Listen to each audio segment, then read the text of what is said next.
Rumwe mukurathwo na kukumi mubunge wa Gatundu South George Kagombe hindi ya kahea gatagati ka thirikari nene na thirikari ya kaunti ya Kiambu. That there are those functions that were devolved when we promulgated the 2010 constitution, and that should be respected by all of us. Actually, there is no elected leader who never saw our constitution. Riu ngurani nishigirete nginya bunge-ini ya kaunti ya Kiambu kuria kuna ikundi igire kimwe gikinyita mbaru thirikari nene kingi nakio gikiuga waki wa thoko ni wira wa thirikari ya kaunti. And if the constitution dictates that there are those functions that were left to the county, let those functions be left to the county and be respected. And so actually the whole scenario and all these shenanigans that we are seeing is because people don't want to stand to what they were elected to do. And we know that when it comes to members of parliament, they have got 171 million as a CDF. Let them show what they have done with that kind of money. Members of the county assembly are the ones who have been mandated by our constitution to oversight the county executive, whatever he is doing.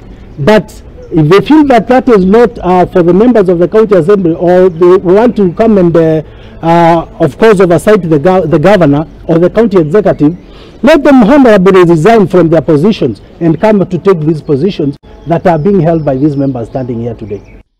Nakio gikundi kiria kiranyita mbaru thirikari nene kiugete thoko nyingi itiyo budget-ini ya thirikari ya kaunti na ambunge mari na wiyathi wa kurora thoko ici gutigirira ciiraniro cia ruto ni ciakinyanira.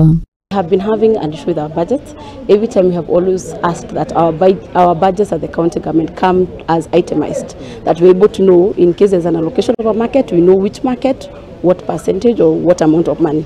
But apparently, unfortunately, our budgets just come as, you know, as a block without being itemized what project has been allocated what amount. And that is why we can confidently say that the market that was in question is Kiganjo, was not in our ADP, and we can confidently say that there's no allocation for that market. Something else I'd want to highlight is the President, His Excellency the President, William Samoei Ruto, is on record telling MPs to give them a go-ahead to go and launch markets because they are being funded by the national government. So it is in right, or rather it is in procedure that an MP has a right to go and launch a market because it is being funded by the national government, and the President has given a go-ahead to the MPs.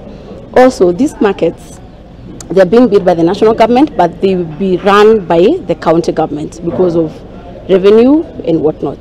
So when the market is already funded by the national government, the construction, it is now then a handing over is done to the county government, so the county government can be able to organize.